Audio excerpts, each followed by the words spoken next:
Bonjour, bienvenue à notre session numéro 5 de notre série d'enseignements sur les fondements du royaume. Alors maintenant nous sommes entrés dans le vif du sujet comme vous avez constaté. Et la session 4, nous avons abordé le premier point, nous avons dit que la Bible, on l'a dit, on le redit toujours, la Bible, et en fait je vais commencer à chaque fois avec ça pour que ce soit martelé et pour que vraiment nous soyons délivrés de la pensée religieuse ou philosophique. Nous avons commencé depuis plusieurs sessions en redisant la même chose. La Bible n'est pas l'histoire d'une religion. C'est l'histoire d'un royaume. C'est l'histoire d'un royaume. On a dit que royaume, ça veut dire gouvernement. En gros, c'est gouvernement. Royaume, règne, ou gouvernement, ou empire, ou domination, ou souveraineté.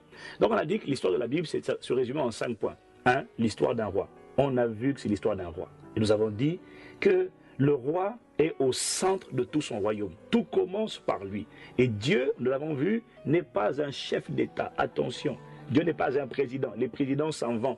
Il ne reste que quelques temps. Même lorsqu'ils essaient de résister au pouvoir, généralement, ils ne dépassent pas 40 ans. Okay? Dieu n'est pas un chef d'État. Dieu est un roi.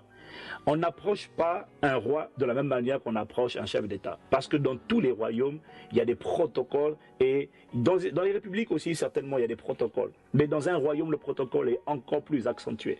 On approche le roi à travers un protocole. Voilà pourquoi Jésus dit, quand vous priez, voici comment vous devez prier. Dites, notre Père qui es aux cieux, que ton nom soit sanctifié. On vous expliquera plus tard que ça fait partie du protocole et que chacune de ces phrases a une signification très importante. Lorsqu'il dit notre, pourquoi notre? Pourquoi il ne dit pas mon Père? Déjà, vous réalisez, lorsque vous entendez notre Père, vous comprenez déjà qu'il est en train de dire que tu n'es pas le seul membre de la famille, nous sommes plusieurs. Ensuite, chacune de ces phrases, notre Père, Jésus leur a fait connaître le nom de Dieu comme étant Père. La plupart des gens ont une perception de Dieu comme étant quelqu'un de lointain, quelqu'un de père fouettard. Jésus est venu le révéler comme étant quelqu'un de proche, comme étant un père, et quelqu'un comme étant un père. Et un père donne les repères. Le père, c'est la source. Donc Jésus est venu révéler que Dieu est notre Père. Ça veut dire quoi? Dieu est celui de qui nous sommes sortis. Donc, il est en train de vous révéler que votre Père, vous savez, c'est important de savoir qui est votre Père. Parce que pour beaucoup de gens, leur Père, c'est leur Père biologique. C'est vrai, c'est vrai. Mais ça, on parle du corps. Mais mon esprit, il vient d'où? Il y en a qui remontent à leur ancêtre, il y en a qui remontent à leur couleur de peau et ils se disent, alors nous, le père de la République, c'était un tel, c'était le père de la nation, le fondateur. C'est vrai, le père veut dire fondateur, en fait, c'est ça, c'est vrai. Mais vous devez remonter au niveau suprême qui est Dieu. Ne vous arrêtez pas au mon père, c'est le Cro-Magnon, l'homme de l'Australopithèque, l'homme de Cro-Magnon. Mon ami, ici, c'est ça. Mais écoutez, lui, mangez l'herbe, vous allez la fumer. Vous comprenez? Oui, mangez l'herbe, vous allez fumer l'herbe, et puis vous dites, voilà, c'est mon papa. Non, il faut remonter à Dieu. Dieu est notre Père. C'est ce que Jésus est venu révéler. Et on a dit, étant donné que le Père donne les repères, et que la loi de la reproduction dit que chaque être se reproduit selon son espèce, il est important, avant de découvrir qui vous êtes, de savoir qui est Dieu.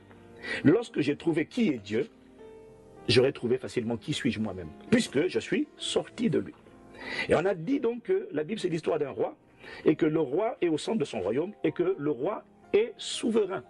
Et en fait, au temps biblique, les rois, je le redis encore, n'étaient pas ce qu'ils sont, les royaumes, pardon, n'étaient pas ce qu'ils sont aujourd'hui. Aujourd'hui, nous avons affaire, pour la plupart du temps, à ce qu'on appelle des monarchies constitutionnelles, où le roi règne mais ne gouverne pas. Or, au temps biblique, le roi régnait, le roi gouvernait, et le roi était propriétaire de tout le territoire sur lequel il gouvernait. Ce qui veut dire que le roi était seigneur. Donc, quand vous vous approchez de Dieu, vous devez comprendre que Dieu est le roi, mais pas de la terre, le roi de tout l'univers. Il est le souverain et il est le propriétaire de tout l'univers. Tout lui appartient. Ça veut dire que quand vous comprenez ça, vous comprenez qu'en réalité, nous les êtres humains, même lorsque nous avons travaillé avec le fruit de notre labeur, quoi que ce soit, même lorsqu'on a produit quelque chose, vous réalisez que nous ne sommes que des intendants. Parce qu'en réalité, rien ne nous appartient. Le jour où vous l'oubliez, Dieu vous reprend juste le souffle de vie et vous voyez que vous n'êtes absolument rien. Vous êtes venu nu, vous êtes venu sur la terre nu, vous repartirez nu. Donc, la compréhension de qu'est-ce que c'est que l'histoire de la Bible, premier point, c'est l'histoire d'un roi me rend humble et me fait comprendre que j'existe pour son plaisir. Et je vous ai dit un point très important, c'est que celui qui règne imprime toujours sa nature. Voilà pourquoi, quand vous allez venir plus tard dans Genèse, à Genèse chapitre 1 au verset 26, vous allez vous rendre compte que Dieu dit, faisant l'homme à notre image. Il a mis son empreinte, son image, sa nature, son effigie. Dieu s'est gravé à l'intérieur de l'être humain. C'est ce qui s'est passé au début. On va revenir dessus plus tard. On a dit, donc au début, c'est l'histoire, premier point, c'est l'histoire d'un roi. C'est l'histoire d'un roi. Maintenant, nous allons aborder le deuxième point. La Bible, c'est l'histoire d'un royaume. Un ami pasteur m'a demandé une fois, il me demandait, parce qu'il m'entend beaucoup parler du royaume, alors il m'a demandé une fois, mais dis-moi un peu Ivan, c'est quoi le royaume? Puisque ce n'est pas la religion, et ce à quoi, je sais que maintenant vous dites Amen, Amen. Puisque ce n'est pas la religion, alors dis-moi un peu, c'est quoi le royaume?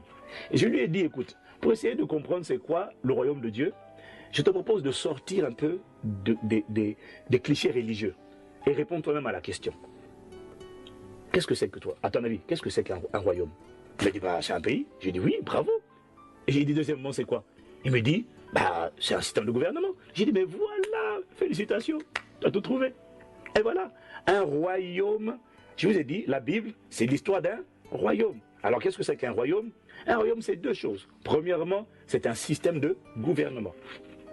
Deuxièmement, c'est un pays. C'est tout. Ce n'est pas une religion.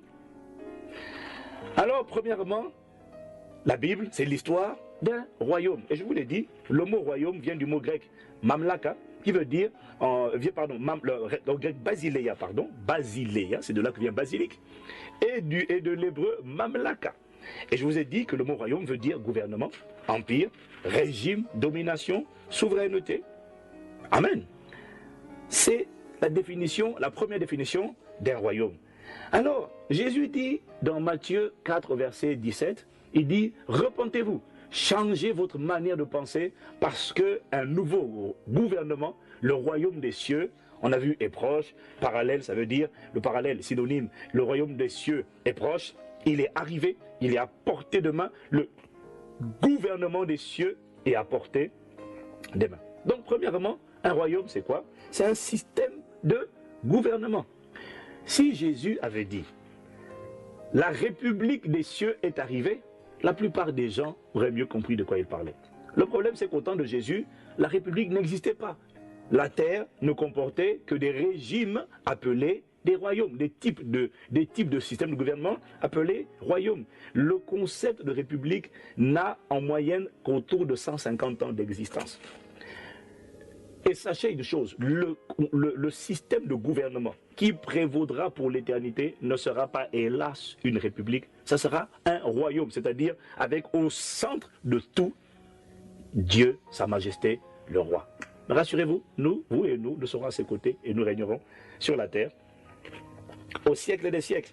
Alors, comme je disais à la session précédente, nous avons souvent du mal à comprendre ces notions, cette notion du royaume comme système de gouvernement, parce que pour la plupart d'entre nous, nous avons grandi dans ce qu'on appelle des républiques. Et vous devez comprendre que lorsqu'on parle de royaume, on parle d'un système de gouvernement qui est, pas à l'opposé, mais il y a différents types de systèmes de gouvernement. Les deux systèmes de gouvernement dominants aujourd'hui sur la Terre, ce sont les républiques, les royaumes. On parle du royaume d'Espagne, royaume du Maroc, royaume du Danemark, royaume uni de Grande-Bretagne.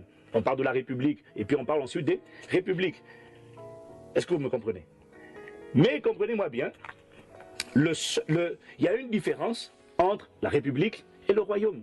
Si Jésus avait dit la République des cieux, d'ailleurs j'ai lu un livre récemment, j'ai pas lu, j'ai vu la couverture, j'ai pas lu, j'ai même pas osé lire, parce que le titre même c'était la République de Dieu. J'ai dit, lui déjà il n'a rien compris. Dieu n'a pas de république. Ça, c'est encore des démocrates avec leur pensée démocratique qui veulent obliger Dieu à avoir une république parce qu'ils ont envie d'exprimer leur point de vue. Rappelez-vous, dans un royaume, tu n'as pas de point de vue. Alors, je vais vous donner à exprimer. Je vais vous donner une différence entre un royaume et une république pour que vous compreniez mieux la différence entre les deux. Je vais vous donner des exemples. Différence entre république donc et royaume. Dans une république, on vote pour le président ou pour le premier ministre. Dans un royaume, on ne vote pas pour établir le roi. Dans une république, vous pouvez changer la loi. Dans un royaume, vous ne pouvez pas changer la loi. Dans une république, le peuple établit la loi. Dans un royaume, c'est le roi qui établit la loi. Dans une république, vous pouvez changer le dirigeant si vous n'êtes pas content de lui. Dans un royaume, c'est vous qui devez changer. Et là, je vois la tête de quelqu'un qui commence à s'assombrir et commence à perdre son sourire. Il dit, oh non, je veux que Dieu change. Écoutez-moi. La Bible dit, il est le même hier, aujourd'hui et éternellement. Dieu a dit à plusieurs reprises, il ne change pas. Alors qu'il va devoir changer à votre avis. Dans une république, on peut changer le dirigeant. Dans un royaume, c'est vous qui devez changer. Dans une république, le pouvoir appartient au peuple. Dans un royaume, le pouvoir appartient au roi. Dans une république, vous pouvez introduire vos idées et en faire des lois. Dans un royaume, seules les idées du roi deviennent des lois. Alors j'entends quelqu'un me dire, oui, mais c'est pas du tout démocratique. Ah ben justement. C'est pour ça que la Bible parle du renouvellement de l'intelligence ou encore de la repentance afin de changer votre système de pensée. Écoutez, vous ne vous êtes pas créé tout seul. Vous êtes venu par votre mère, mais vous venez d'où? Votre esprit, il est sorti d'où?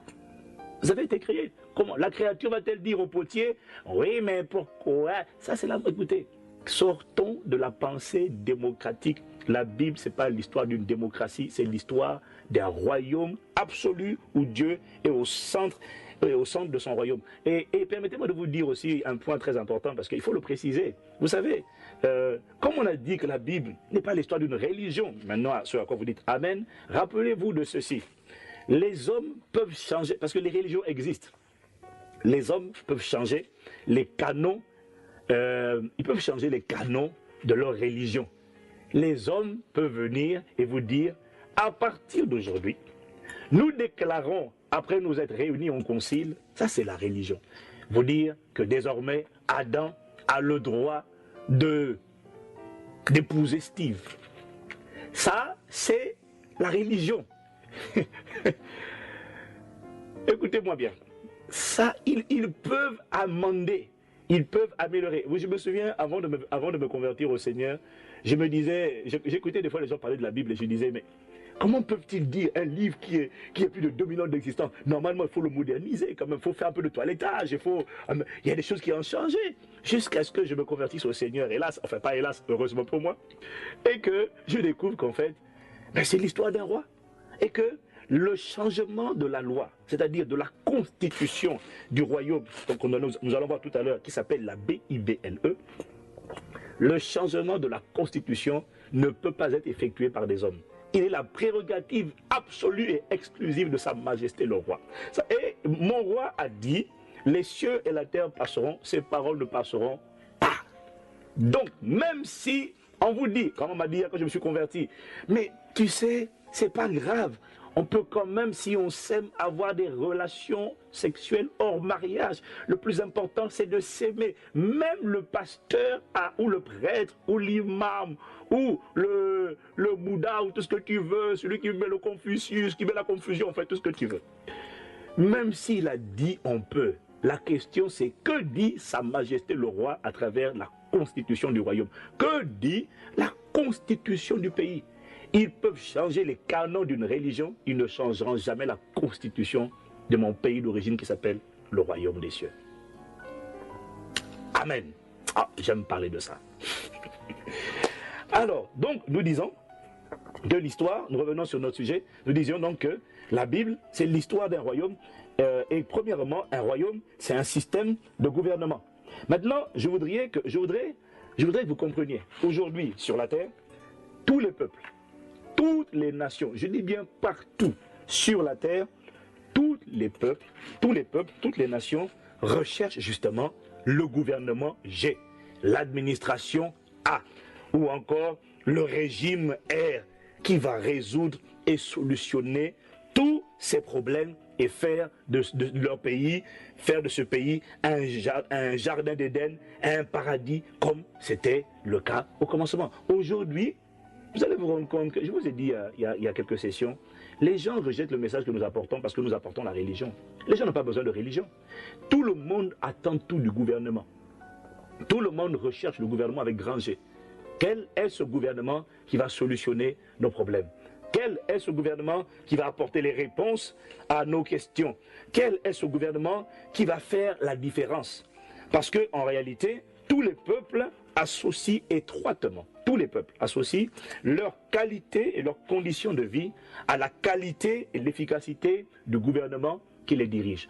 Autrement dit, dans tous les pays, que ce soit des républiques ou des royaumes, tout le monde attend les réponses du gouvernement.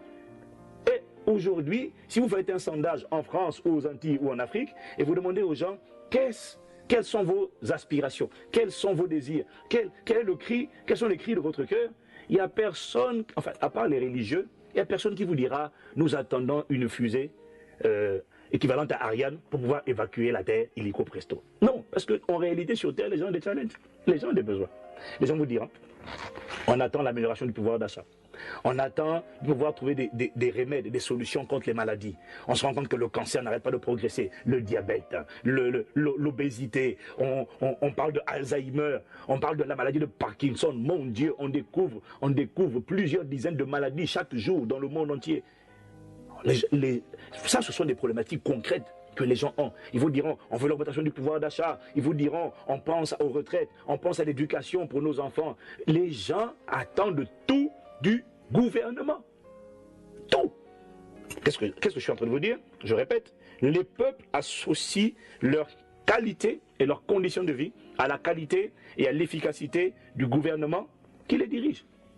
Et tous les gouvernements dans tous les pays, normalement, existent pour trois buts ultimes, trois idéaux.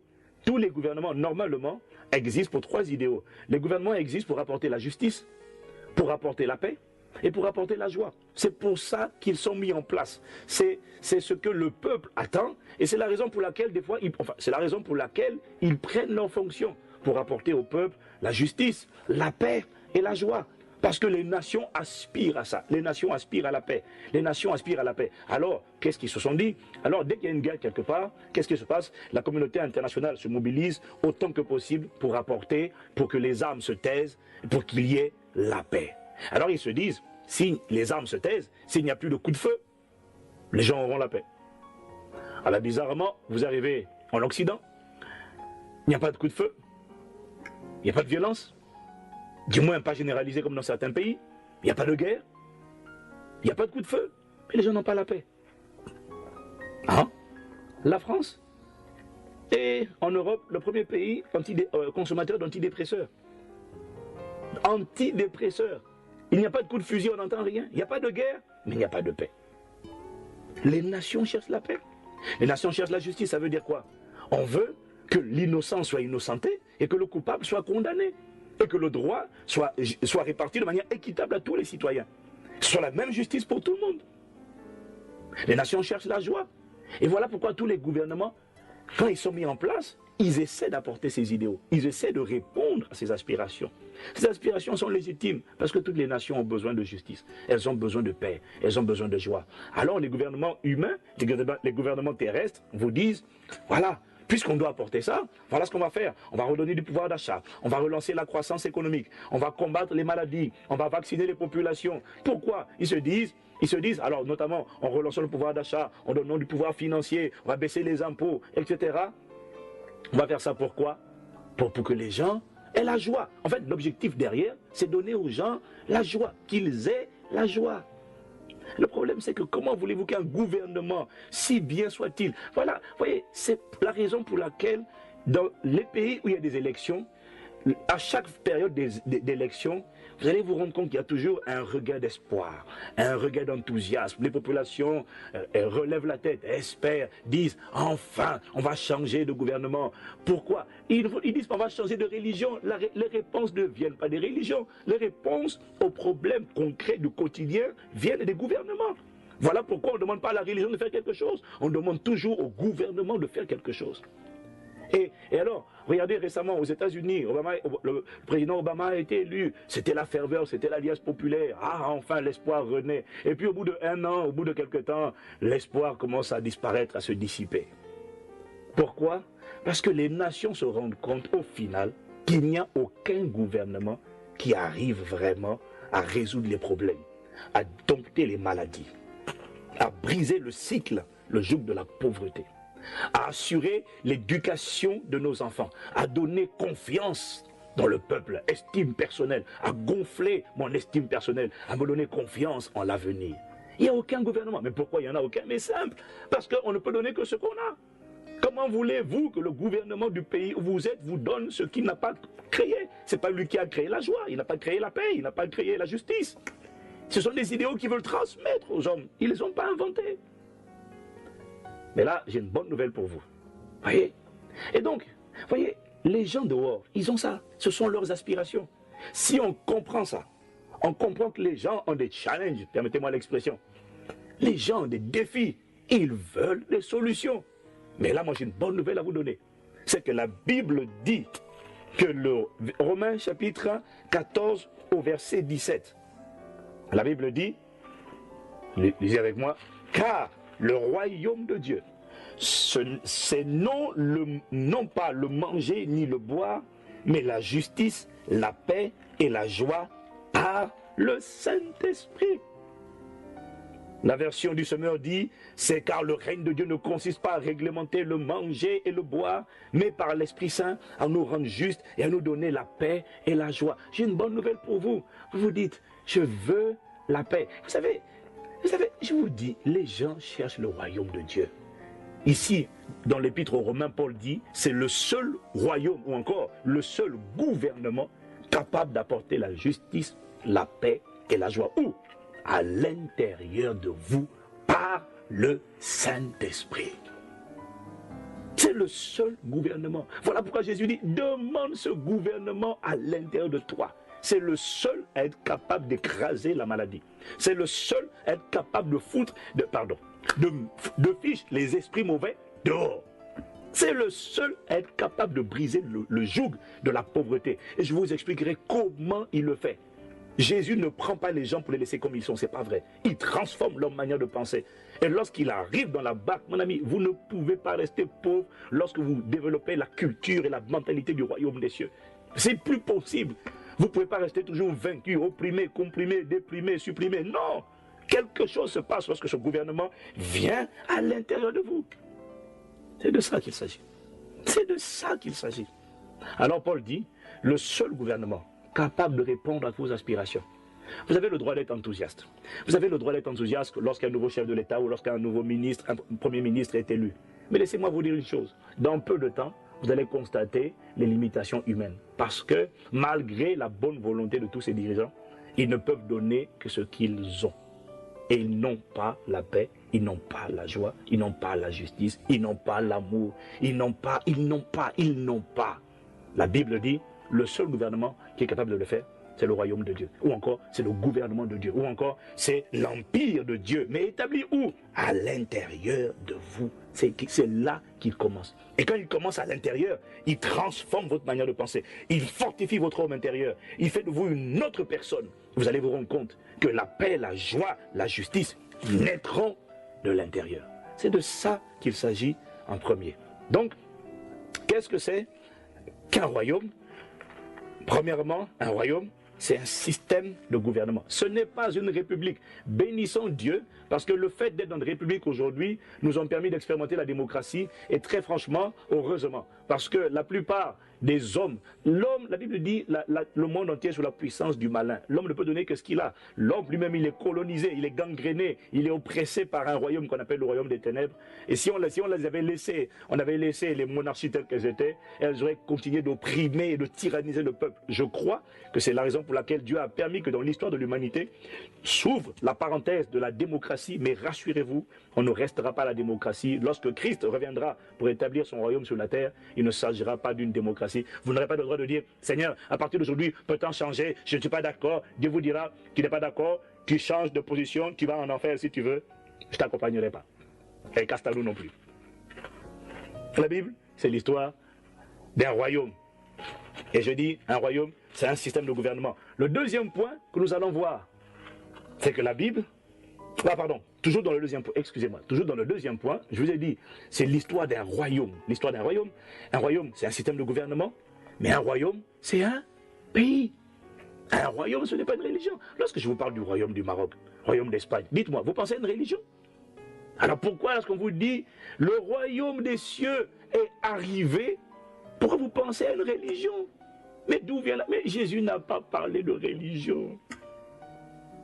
Un royaume est un pays. C'est la deuxième définition. Sauf que c'est un pays, on appelle le royaume des cieux. Je vais vous expliquer la différence entre le royaume des cieux et le royaume de Dieu. Mais le royaume des cieux est un pays. Jésus dit, repentez-vous, changez votre manière de penser. Pourquoi? Car le royaume des cieux est arrivé. Si je vous disais, la république des cieux est arrivée. Ou alors si je vous disais, la république de Chine est arrivée en France. À quoi penseriez-vous? À une religion? Non. Vous penseriez à un pays. Et si je vous disais qu'un pays nouveau est arrivé dans ce pays, vous allez penser à deux choses. Vous allez penser premièrement, ça veut dire qu'ils ont établi une ambassade. Ça veut dire qu'ils ont établi une ambassade, c'est-à-dire une représentation diplomatique de ce pays étranger ici.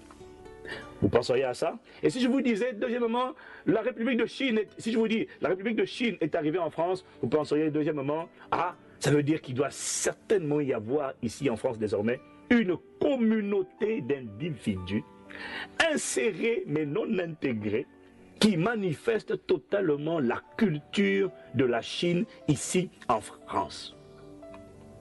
Sortez de la religion, vous allez voir que ce message est simple. Alors, un royaume est un pays. Royaume d'Espagne, Royaume-Uni, de Grande-Bretagne, c'est un pays. Le royaume des cieux. Alors vous devez savoir qu'il y a 3 cieux. Il y a 3 cieux. Premier ciel, c'est ce qu'on appelle l'atmosphère. C'est ce que vous voyez lorsque vous regardez. L'atmosphère. Le deuxième ciel, c'est l'espace. Le troisième ciel, c'est maintenant la demeure de Dieu. En fait, lorsque je dis que le royaume des cieux est un pays, en fait, il faut que je sois plus précis. Parce qu'en réalité, ce n'est pas un pays. En fait, c'est un territoire ou un domaine. C'est une juridiction. Parce qu'en réalité, quelqu'un pourrait me dire, ouais, mais c'est un pays, mais la Terre est une planète, donc la Terre est plus grande que le royaume des cieux. Non, c'est pas ça. La Terre, à l'échelle de l'univers, quand on sort de la Terre et qu'on se met dans l'espace, la Terre ressemble à une petite boule. De rien du tout. D'accord? Donc, en fait, de l'espace, on ne parle pas des Français ou des Américains, on parle des terriens. Vous me comprenez? On parle des terriens. Le royaume des cieux, on dit les cieux, il y a 3 cieux, je répète. Premier ciel, deuxième ciel, troisième ciel. Bon, ce sont des choses que je vais développer dans la session suivante. Mais je vais m'arrêter là en vous disant que le royaume des cieux est un pays. Mais un pays qui n'est pas localisé ici sur terre. Voilà pourquoi Jésus, on l'a déjà vu, Jésus dit, mon royaume, il dit dans Jean, non on ne l'a pas vu. Dans Jean 18, verset 36, Jésus dit, mon royaume, c'est-à-dire mon pays, mon gouvernement n'est pas de ce monde. Jésus n'a pas dit, il n'est pas dans ce monde, il dit, il n'est pas de ce monde, il n'est pas d'ici. Il est originaire d'ailleurs, mais il vient d'où? De ce qu'on appelle les cieux. Les cieux. Lisez le Psaume 103 au verset 19. Psaume 103 au verset 19. Voilà ce que le psalmiste écrit. Il dit, l'Éternel a établi son trône dans les cieux et son règne domine sur toutes choses. L'Éternel a établi son trône dans les cieux. Ça veut dire quoi? Le trône dont on parle, ce n'est pas un fauteuil. Dieu n'est pas assis sur une chaise, mon ami. Le trône, c'est un concept. Le trône, ça veut dire le centre de commandement et de pouvoir. Le centre, le cœur névralgique du pays. Le trône de la France, c'est l'Élysée. Le trône des États-Unis, c'est la Maison Blanche, c'est-à-dire le quartier général, le centre où le centre de pouvoir et de décision, le centre de commandement stratégique de l'Amérique, c'est la Maison Blanche. Le trône pour la Grande-Bretagne, le centre de commandement, alors on peut dire c'est le Buckingham Palace, ou on peut aussi dire c'est le Downing Street. Est-ce que vous me comprenez? Mais la Bible dit, l'Éternel a établi son trône, son quartier général, où? Dans les cieux. Et de là-bas, il pilote et il gouverne et il chapeaute l'univers entier. Alléluia. Frère, c'est un pays. On va voir la prochaine session. Un pays ne se caractérise pas par une religion. Un pays a des citoyens, une religion a des adeptes, mais un pays a des citoyens et surtout un pays se caractérise par une culture. Ça n'a rien de religieux. Seigneur, merci pour cette session. Accorde-nous la grâce d'aller progressivement, pas à pas, d'aller en profondeur. Accorde-nous la grâce de sortir, Seigneur, du moule de la religion. Accorde-nous la grâce de rentrer dans la culture, dans la mentalité des citoyens du royaume des cieux. Pas des adeptes d'une religion, mais des citoyens d'un pays. Seigneur, emmène-nous en profondeur. Nous reconnaissons que ces choses ont l'air simples, mais en même temps elles sont profondes. Alors, accorde-nous la sagesse, l'intelligence pour savoir en parler, afin que ceux qui écouteront puissent saisir, comprendre, Seigneur, attraper cette parole et qu'elle produise les changements qu'elle doit opérer en nous. Merci de ce que le royaume de Dieu est un système de gouvernement. Merci pour ce gouvernement, Seigneur, qui n'est pas d'ici, mais qui est d'ailleurs, qui est depuis établi. Le centre de commandement est établi depuis le 3e ciel et qui est capable de rentrer en moi et d'en mener la nature et la culture, le parfum et la qualité de vie, les standards de la mère patrie qui est dans les cieux. Seigneur, emmène-nous en profondeur et merci déjà pour ce que tu as fait. Merci parce que ton royaume, ce n'est pas une religion, c'est un système de gouvernement et c'est un pays. Béni sois-tu, Père, au nom de Jésus. Amen. Merci pour votre attention et à la prochaine session. Que Dieu vous bénisse.